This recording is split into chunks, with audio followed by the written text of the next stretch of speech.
Ela nasceu em São Paulo e por lá viveu até os 9 anos, mas a infância, a adolescência e a sua carreira ligada ao judiciário foram construídos em Agudos, cidade aqui vizinha de Bauru. O Câmara Livre de hoje vai falar um pouco da trajetória, da experiência de Ana Carla Crescione dos Santos Almeida Salles. Como o seu nome é bastante comprido, vai ter que explicar de todo mundo aqui. Bom, o meu nome de batismo, né, que eu nasci, Ana Carla Crescione dos Santos, Crescione da minha mãe, e dos Santos, uma parte do sobrenome do meu pai, que era Vieira dos Santos. E me casei e do meu marido recebi Almeida Salles. Que lembrança você tem de São Paulo? Ai, pouca, Nelson, porque a gente morava num bairro muito simples lá em São Paulo, no final do bairro Jabaquara. Mas foi uma infância gostosa. Eu lembro que era muito presa, meus irmãos pequenos, né? Minha mãe trabalhava fora, meu pai também. A gente ficava com uma empregada. E o que eu mais me recordo era quando eu vinha de férias para Agudos. Esses momentos ficaram gravados na minha mente porque eu era menina da capital, mas completamente bobinha. E eu adorava sentar na rua de terra da casa da minha avó e brincar com areia, com tampinhas, de fazer bolinhos de barro e de andar de bicicleta e correr com as minhas primas que tinham a minha idade, lá, livre, em Agudos. Ver animais. O referencial da liberdade do campo ficou marcado. Ficou sim. E lá em São Paulo, apesar da minha mãe ser de Agudos, né, a gente não tinha contato algum com animais, vaca, galinha, essas coisas. E quando eu vinha para Agudos, eu achava o máximo ir no quintal da minha avó e ter porco, ter galinha. E era muito bacana isso. Você foi uma adolescente tímida? Eu fui. Quando a gente se mudou de São Paulo para Agudos, quando eu tinha 9 anos, e eu passei a estudar no Colégio das Freiras lá de Agudos, né, das franciscanas. E o Instituto Instituto Sagrado Coração de Jesus. E lá comecei a ter contato com pessoas que eu não conhecia. Meninos, meninas, e as pessoas, eles se conheciam entre eles, né? E, afinal de contas, moravam em Agudos, só eu estava vindo de fora. Então eu fiquei bem na minha, esses 4 anos do ensino do ginásio, né? Que a gente chamava de ginásio, da 5ª ou 8ª série. Antes disso, eu estudei 2 anos no Coronel Leite, lá em Agudos também. Fiz algumas amizades, mas essa mudança do Coronel Leite, da 4ª série para a 5ª série, para mim foi muito significativa. Aquelas amizades foram rompidas novamente, as que eu tinha acabado de fazer. Fez o colégio em Agudos? Eu fiz magistério no ginásio estadual, no João Batista Ribeiro. Por que o direito, cara? Olha, primeiro eu fiz o magistério por uma, vamos dizer, uma opção da minha mãe. Porque eu queria vir estudar em Bauru, fazer o colegial aqui. Não deu. Minha mãe falou, não, você vai fazer um curso profissionalizante. Tá. Para mim, eu entendo que tem que ser, você vai fazer, porque se você não fizer faculdade, você já tem uma profissão. Você vai ser professora. Bom, mãe, vamos lá, né? E fui fazer o magistério. Aí eu terminei o magistério e passei na IT em seguida. Aí o direito veio do meu jeito de ser, tenho facilidade com as palavras, né? Não me encabulo perante plateia. Também fiz um curso de violão erudito, que me ajudou bastante a me desinibir, né? Toca ainda? Ainda não toco mais. Não. Um plano meu é voltar a tocar violão. Mas a gente precisa ter um pouquinho de tempo para si mesma, né? E a minha vida é muito ocupada, com muita gente que depende de mim, né? Filhos. Você já aproveitou que você fez a citação do violão. O que você usa para o seu passatempo, a sua válvula de escape, a sua catarse? A minha válvula de escape hoje é mais o esporte. Tá? É uma atividade física, é a leitura, eu gosto muito de ler. Então, quando eu quero desestressar, eu vou correr, faço minha ginástica para ter um vigor mesmo, sabe? Eu gosto muito de treinar, treino bem Porque a força, o exercício físico, libera coisas negativas, libera maus pensamentos, coisas mal resolvidas. Você também, enquanto está correndo, consegue refletir um pouco, né, sobre algumas situações. Gera a produção de hormônios que fazem bem no Também. sistema biológico orgânico. Isso. Resumindo, é isso. Tá. Você é mãe de 3 filhas. Sou. E são em 3 irmãos em casa. Sou. A Ana Carla mãe é mais benevolente ou mais dura do que a mãe da Ana Carla? Ah, boa comparação essa, hein? Acho que o páreo tá duro, viu? Minha mãe sempre foi muito exigente conosco. Exigente, assim, não arbitrária. Ela tinha as imposições delas, mas hoje, olhando para trás, eu vejo que foi necessário. E com isso, com a orientação da minha mãe, eu me tornei quem eu sou hoje. Lógico, né? Ela me deu a base, princípios, moral, como agir em determinadas situações diante desses princípios. Meu pai também agia da mesma maneira. Mas eu acho que eu sou mais exigente que a minha mãe, talvez por causa da época em que a gente vive hoje. Né? Minha mãe permitia que eu fizesse coisas naquela época que hoje eu não permito que minhas filhas façam. A gente morava numa cidade pequena que permitia algumas coisas e hoje aqui em Bauru não há mais condição. Pela profissão, quer queira, quer não, nós somos pessoas mais visadas. Sim. Então essa cautela é tomada, né, com relação às filhas, e eu acho que a gente não é exageradamente protetor, eu e o meu marido. Como é que você consegue equilibrar a questão de o meio jurídico, a profissão, estar naturalmente arraigado em casa, tanto com o marido quanto com a esposa? Conversa-se sobre direito no dia a dia ou... Eu acho que o direito, hoje em dia, deveria fazer parte do diálogo de toda a família. Legal. Sabe? Todo mundo, hoje em dia, tem que saber um pouco de direito. Seja para fazer valer seus direitos como consumidor, uma relação de consumo, todo dia você está envolvido numa relação de consumo, né? Um telefone, um banco, uma loja, os direitos na escola do seu filho. Às vezes seu filho sofre uma discriminação na escola, ou bullying, né? Sim. Então você tem que ter uma noção básica do que é seu direito, né? Mas em casa ele é mais acentuado, porque eu e o Roberto a gente conversa muito troca ideias sobre os nossos casos. Tive um caso assim, vou ter que julgar isso, o que você acha? Você acha que eu estou indo pela linha correta? Não, que se você explorar esse outro lado, sabe? Então a gente conversa. A área dele é completamente diferente da minha. Ele só trabalha com criminal. Então, fica até uma troca de ideia como alguém não especialista naquilo, uma visão de um leigo. Sim. Como que você encara essa situação? Eu penso assim e tal. Então, com isso a gente troca umas ideias e as meninas ouvem tudo isso, né? Tá. Filhas gêmeas são diferentes? Muito. As minhas são. As minhas, elas são bivitelinas, né? Então, são de placentas diferentes, né? Que o pessoal classifica. Uma é loirinha, uma é morena, uma é mais romântica, a outra é mais heavy, sabe? Se veste muito bem, muito arrumadinha, mas de um jeito diferente. Gosta de usar umas cruzes, uns esmaltes pretos, assim. Ela é muito estilosa, a loira.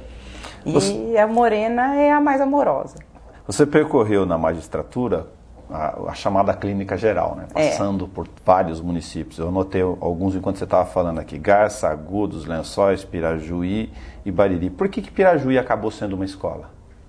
Olha, Pirajuí para mim foi uma escola mais importante que as outras cidades. Primeiro, porque eu fiquei muito tempo lá, tá?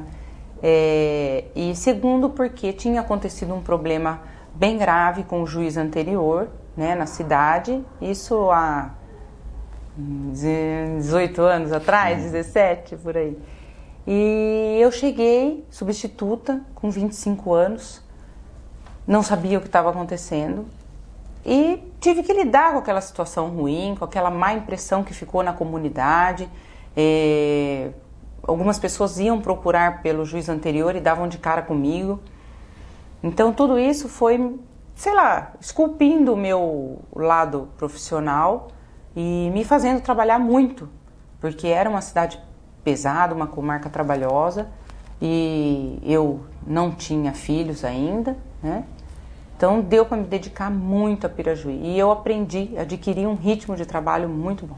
Cara, olhando para o horizonte da sua profissão, esse poder, essa missão de decidir a vida das pessoas, né, da sociedade, que eu imagino que é uma questão simbólica de conteúdo filosófico gigantesco, eu lhe pergunto, olhando para a Carla com 24 anos, como você a vê hoje, tendo essa missão? Passei na faculdade, passei no curso, passei no concurso, estou aqui, eu sou juíza. Porque os jovens de 24 anos, sem fazer generalização, nem sempre estão prontos do ponto de vista maduros para administrar toda essa sobrecarga. Olha, Nelson, o que eu tenho para te dizer é que quem é aprovado num concurso para juiz, mesmo que tenha essa idade, hoje não é mais com tão jovem. Por quê? Hoje é exigido uma advocacia de 3 anos para você ingressar na magistratura. Então isso já dá uma quebrada, o candidato chega com uns 27, por aí. Sim. Mas para você passar num concurso para juiz, mesmo que com aquela idade, você passa por tantos testes, tantas fases no concurso, que olha, só chegam mesmo os capacitados, tanto emocionalmente quanto intelectualmente, certo? Não é fácil você chegar numa situação, olha, agora eu sou juiz, agora eu vou decidir a vida daquela pessoa. Mas você foi treinado para aquilo, entendeu? Você teve uma bagagem para aquela situação, você tem um preparo mental para aquilo e emocional. Quem não aguenta, sai. Eu conheço colegas que não aguentaram pedir exoneração, não aguentaram essa pressão de ser juiz, de ter essa incumbência, né? Eu decido a vida. Mas uns acabam ganhando uma soberba exagerada. Isso também é ruim. Sim. Porque você é juiz, mas você não é Deus. Entendeu? Então, você tem que agir de uma maneira equilibrada, admitindo a sua falibilidade humana, tá? Mas não sendo irresponsável de dizer, não, eu sou humano, eu posso errar, e ser inconsequente, né? Então, você não pode ser um juiz inconsequente, despreocupado e nem soberbo. Agora, a magistratura, você falou da questão dos cuidados com a família, em relação à questão da profissão, ela lhe faz naturalmente em casa, o marido promotor público, de naturalmente ter em algumas ocasiões que ser reservado, ou a questão de ser reservado para você é um ingrediente que não lhe preocupou? Olha, eu sou uma pessoa muito extrovertida. Não fosse a profissão, eu seria mais extrovertida. Isso é fato. Certo? Isso é uma coisa que a gente tem que trabalhar muito. Por quê? Porque você tem uma posição na sociedade. Você tem um cargo de projeção. Eu não posso falar para você que isso não conta, eu estaria mentindo, tá? Se eu não fosse juíza, eu seria mais extrovertida, me vestiria de uma maneira diferente, talvez, né? E o meu marido é uma pessoa muito recatada, porque ele já foi criado assim. O pai dele é promotor, aposentado. Então ele já tem consigo a discrição como uma característica. Então nós somos um casal discreto. A gente evita de participar de muita badalação na cidade. A gente não que evite certas amizades, não é isso? Sim. A gente tem reserva, né? A gente tem amizade com muita gente, até claro, por ser um casal que trabalha no judiciário. Mas a gente tem que tomar cautela, tem que tomar. Não desconfiando das pessoas, não é isso. Para preservar até o exercício do teu trabalho. Porque se você tem muitas amizades superficiais, mas que são amizades, a todo processo você é suspeito, você é impedido, você tem que se afastar. Você falou da escolha da área em si. O marido foi para o criminal, deve ter os horizontes dele, e você está há algum tempo no direito de família. Sim. E a clínica geral envolve tudo. No teu caso, o direito de família, foi em que circunstância? Foi uma opção, uma escolha? Foi uma opção, foi uma opção. Quando eu vim para Bauru, eu não optei. Eu estava em Lençóis, era juíza lá e abriu a primeira vara civil de Bauru. Eu não pensei duas vezes, me inscrevi e vim. Quando foram criadas as duas varas de família aqui em Bauru, foi aberta essa possibilidade dos juízes que já estavam aqui querer converter a sua vara em vara de família e ir para essa vara vagando a sua vara anterior. Eu, como sempre gostei muito de família, então eu fiz essa opção. Fui para Família e Sucessões e abriu a minha vaga na primeira civil. Que papel tem o Sejusc nessa questão da relação profissional desde 2012, no sentido de que muitas das demandas poderiam ser resolvidas no diálogo e não no processo judicial tradicional? O Sejusc, ele veio para consolidar uma prática que já havia no Tribunal de Justiça há muitos anos. O Tribunal de Justiça autorizava a criação de centros de conciliação, como a gente tinha já e tem ainda com o IESB, né? Mas era restrito ao âmbito estadual, tá? Aqui no estado de São Paulo. O Sejusc é nacional, é uma resolução do CNJ. E esse Sejusc veio para consolidar essa iniciativa e para tornar, para mostrar para a população que não é difícil resolver alguns problemas do cotidiano. Basta boa vontade, basta ceder um pouco, abrir um pouco esse horizonte, amolecer um pouco certos rigorismos e esquecer, muitas vezes, os motivos subjacentes dos conflitos, certo? Isso é importante, porque às vezes o conflito parece mínimo, aí você vai investigar o motivo subjacente daquilo. O que deu razão, o que ensejou aquele problema? Aí vai se descobrir que é uma animosidade, que ele jogou lixo na minha calçada, ele vive me provocando, porque ele deu em cima da minha mulher, sabe? Então tem N motivos. Tem outros conflitos amarrados naquele que gerou a causa. Tem outros. É muito engraçado isso. Aí a gente acaba resolvendo, por quê? A gente resolve o problema subjacente. Então, e se a gente, sabe? Daí você dá uma alternativa e a pessoa aceita a sua sugestão. Agora, não é o processo judiciário. As pessoas podem procurar diretamente. Como funciona essa questão da demanda? Olha, o Sejusc, a população não tem que ir em nenhum outro lugar para ser encaminhado para lá. Ele vai lá. É uma porta aberta para a população, lá na Anhanguera ou aqui na Rubens Arruda, número 333, em cima do Teatro Edson Celulari, que é a parceria com o IESP, tá? Essa unidade aqui atende mais casos de família. E lá no Sejusc da Anhanguera, mais casos da vida civil. Na Avenida Nações Unidas Norte. É isso, na Mussa Tobias. Desculpa, na Mussa Tobias. Isso, Mussa Tobias, tá? Então, a população pode ir em qualquer um desses locais.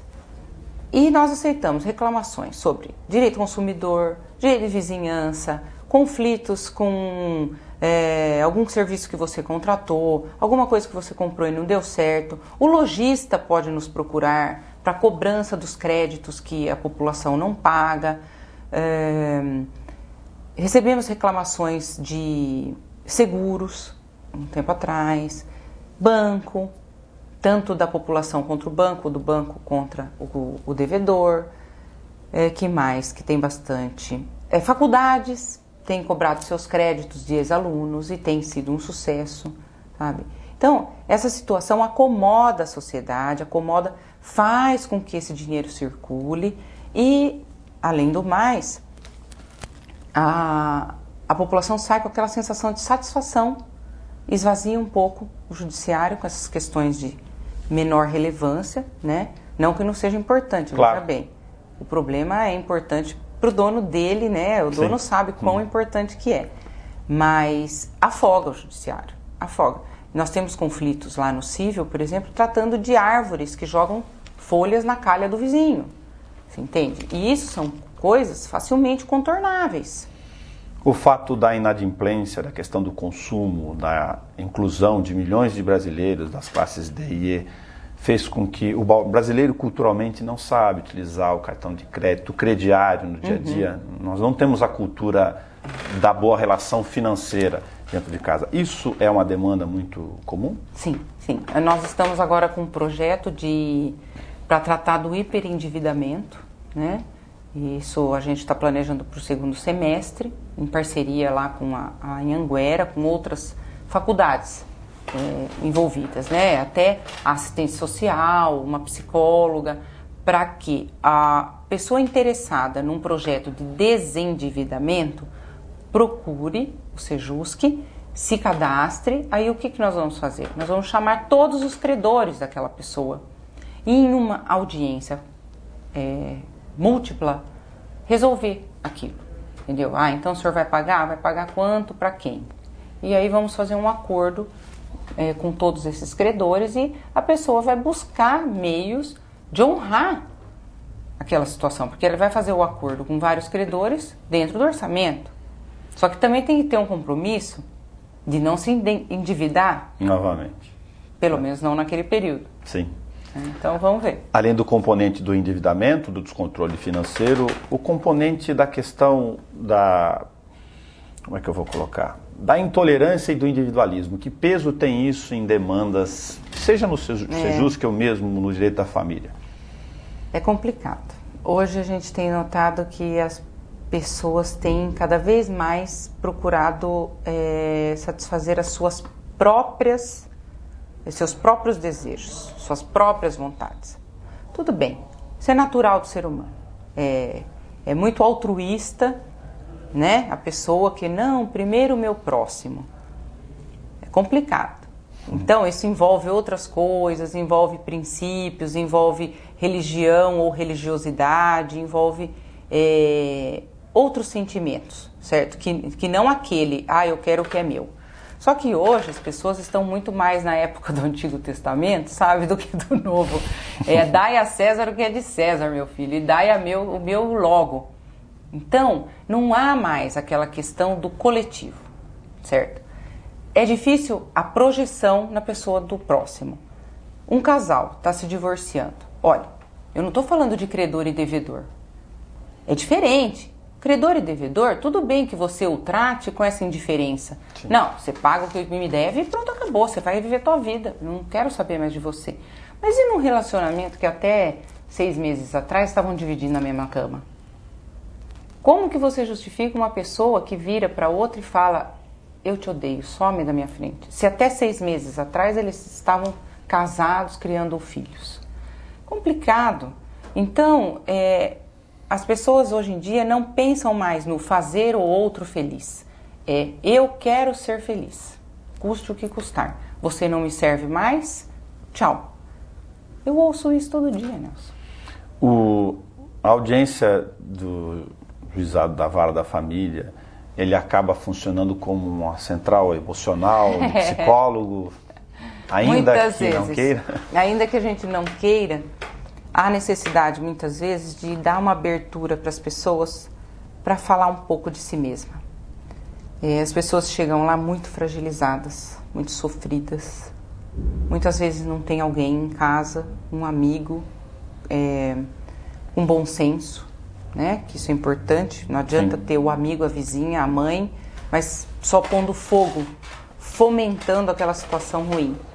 Então a gente atua muitas vezes como um psicólogo, pastor de igreja, padre, ouve, desabafa, a pessoa chega lá carregada e ela quer falar, entendeu? Então muitas vezes ali é a hora, ela fala, ela chora, e a gente ouve.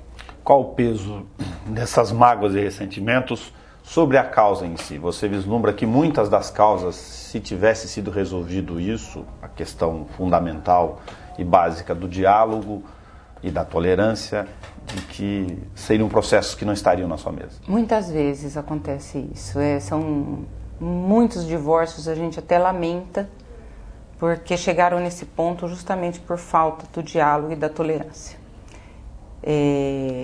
E às vezes fica complicado a gente conseguir colocar na cabeça deles que deve haver isso, deve haver diálogo. O casamento ele muda a cada dia, né? A pessoa, eu sou casada há 19 anos, não sou a mesma pessoa que se casou há 19 anos atrás, certo? Nem meu marido. Então a vida mudou, tudo mudou. tivemos filhos, a profissão mudou. Os pais, os nossos pais mudaram, são idosos agora. Então, tudo muda. E o casamento, o enfoque no casamento tem que mudar. Por isso, a gente não consegue hoje evitar essa avalanche de divórcios, Nelson. Porque as pessoas não têm mais esse enfoque. Sim. Né? E o casamento, por que se dizia? O casamento é para a vida toda. Se não acontecerem problemas graves, né? Uma infidelidade, um vício de caráter. Agora, um casamento terminar por situações corriqueiras, isso é muito triste. Que peso você coloca da experiência do dia a dia, sem querer generalizar, lógico, a função do advogado, da outra parte no processo? Porque aí tem o conflito, a culpa, o ressentimento, o histórico daqueles dois que foram companheiros, dormiram juntos, marido e mulher, cônjuges. E aí entram outras duas figuras. Sim. De fazer esse divisor de águas do ponto de vista racional ou de exacerbar exatamente o conflito. Então, depende da personalidade do profissional, Nelson. Hoje em dia, com esse enfoque muito sério que tem se dado à conciliação, os advogados têm recebido um preparo para isso, de tentar, em primeiro plano, em primeiro estágio, chamar a parte contrária para uma conversa. Olha, meu cliente, ele quer se divorciar da senhora ou do senhor, o que a senhora acha disso? Ser amigável? Muitas vezes ele consegue e faz os divórcios amigavelmente, né? Mas existem os advogados que não têm esse perfil. Tem sim, bastante.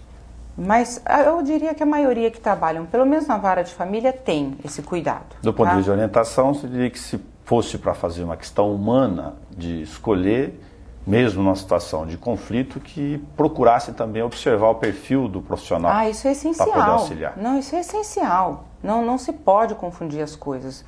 O profissional que trabalha, por exemplo, na área de, vamos dizer...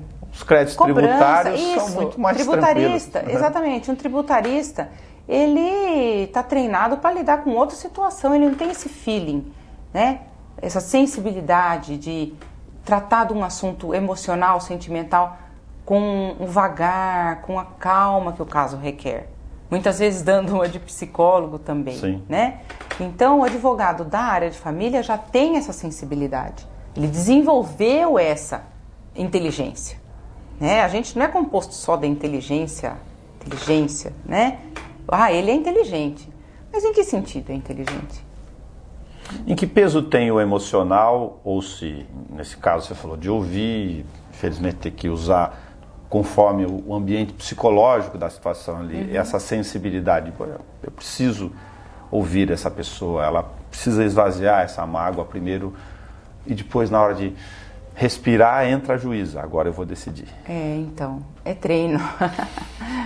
É treino, é sensibilidade, é sexto sentido, é tudo. Voltando ao Sejusc, qual é o nível de percentual, ou se vocês não estão querendo tratar as causas estatisticamente, até porque tem algumas que são de volumes muito superiores a um determinado conflito, mas de conseguir fazer resoluções no nível do Sejusc sem precisar da demanda judicial em si? Então, na área civil é muito mais difícil a gente obter um acordo, né? As pessoas não cedem tanto e também não estão dispostas a fazer tantas concessões quanto na área de família, né? Na família as pessoas sabem que vão continuar convivendo com os vínculos, não acham como. E na área comercial, civil, você pode excluir aquela loja ou aquele fornecedor ou aquele cliente da sua vida, né?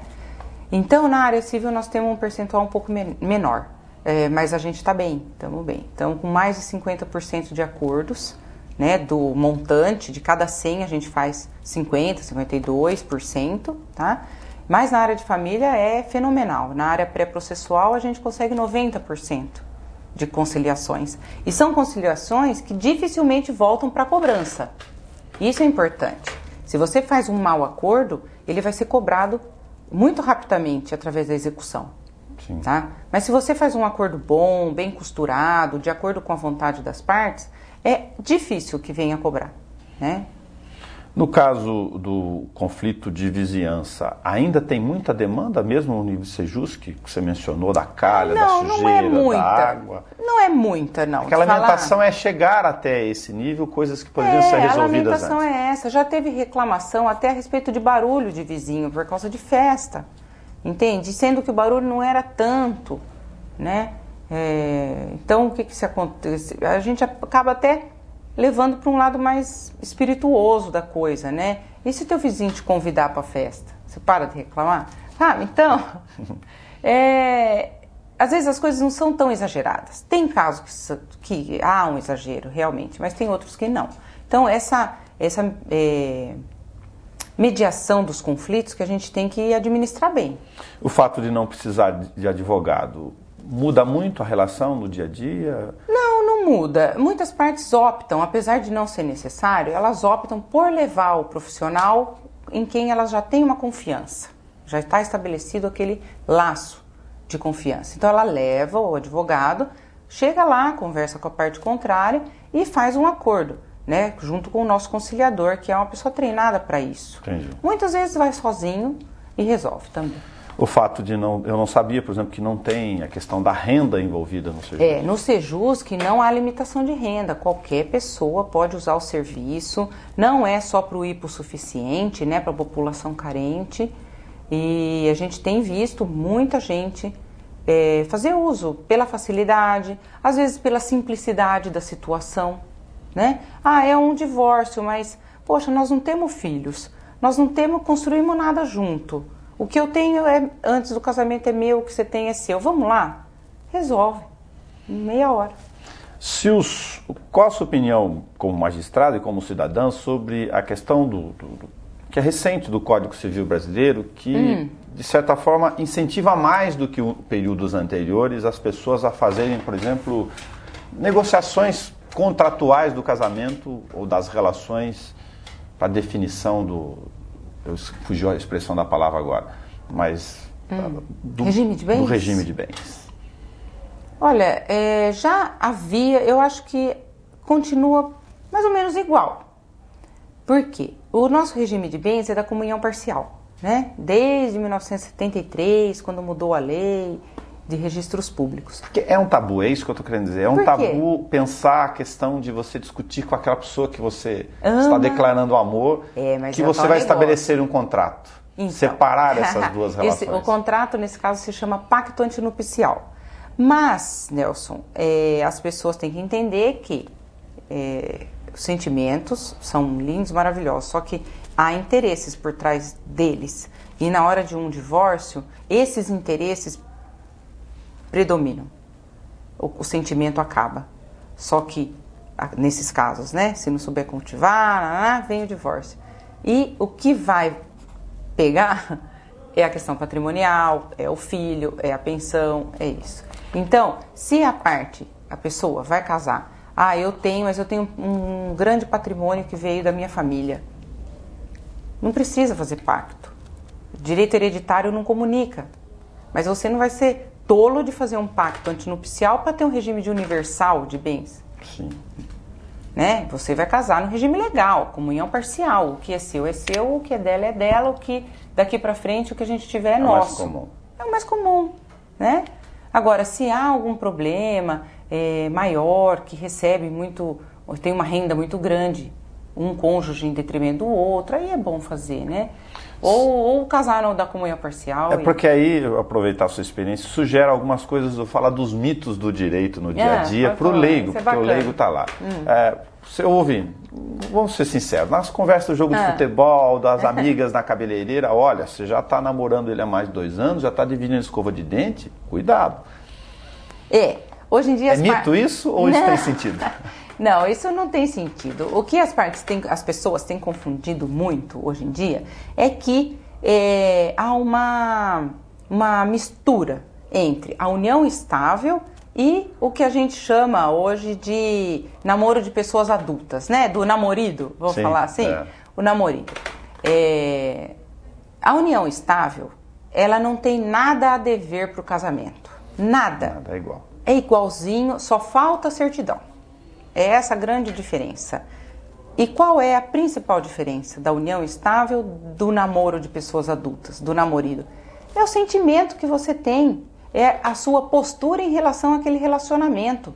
Não é o tempo junto, não é viver sobre o mesmo teto, não é colocar a escova de dente no mesmo porta-escova em cima da pia, não é nada disso, não é dormir na mesma cama, nem ter relações sexuais, nem nada disso. É a sua postura em relação àquele relacionamento. Como você se identifica? Tem um tempo para isso? Nada. Para definir isso? Não, aí que está o problema, ou a solução.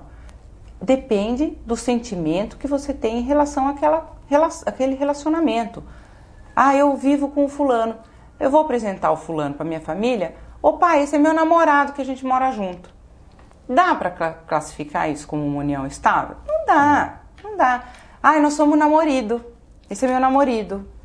Então é um relacionamento que você vê que apesar das pessoas morarem juntos, haver uma divisão de despesas, não há o elo necessário. Não há o que a gente chama de affectio conjugalis. Não existe a vontade de formar um casal. O filho é um divisor de águas nesse caso? Ou não? Depende também.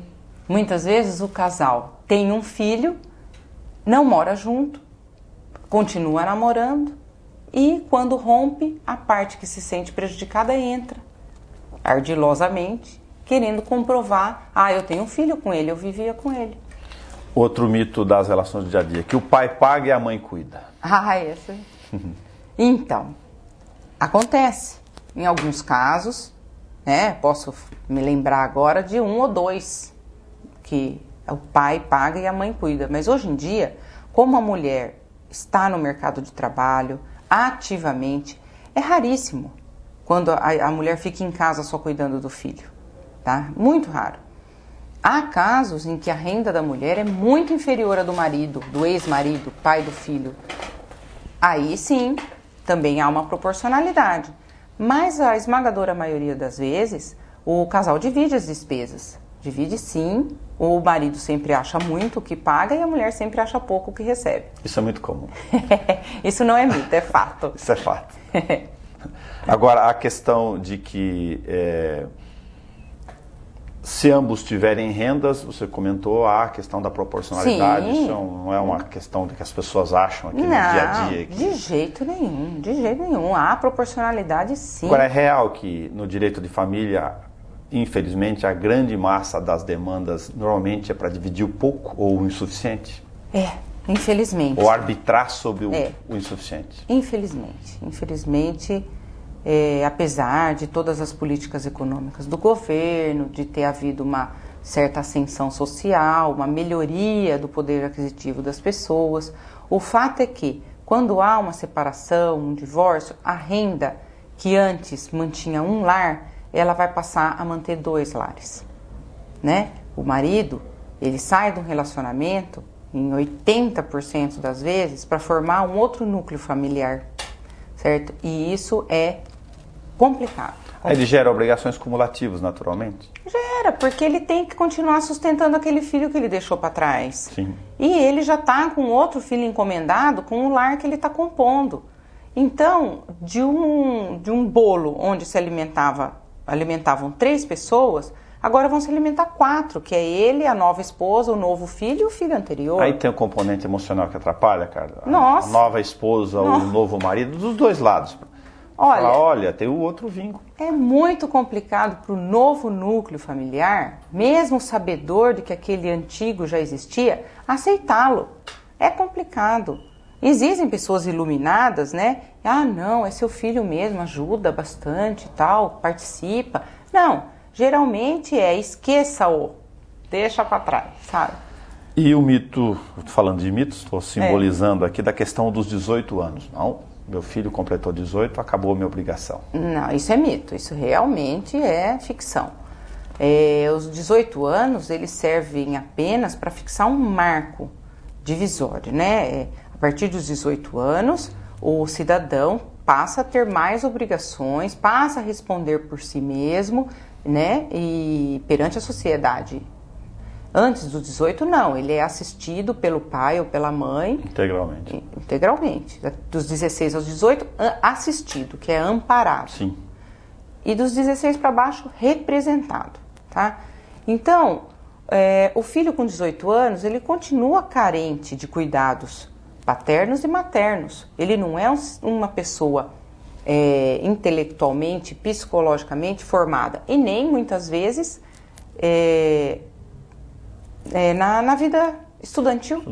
Né? Ainda não está academicamente. A universidade formada. É um referencial novo e tem sido para julgar esses casos? Tem estender sido. As obrigações, pelo menos as pecuniárias, até o fim do curso superior? Sim, tem sido um diferencial. Por quê? Se a pessoa completa 18 anos e está em um curso superior ou se preparando para ele, é óbvio que ele precisa do auxílio do pai ainda. Sim. Né? Não pode, não, fez 18, acabou.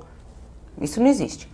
Se ele optou por não estudar e está trabalhando e consegue se manter, mesmo que morando na casa do pai ou da mãe, aí sim há um justo motivo para encerrar essa obrigação, porque afinal de contas já está provendo o próprio sustento, às vezes precisa de um auxílio só numa situação excepcional, né? Uma doença, alguma coisa, e nenhum pai vai negar uma coisa dessa, uma mãe, né? Sem dúvida. Então...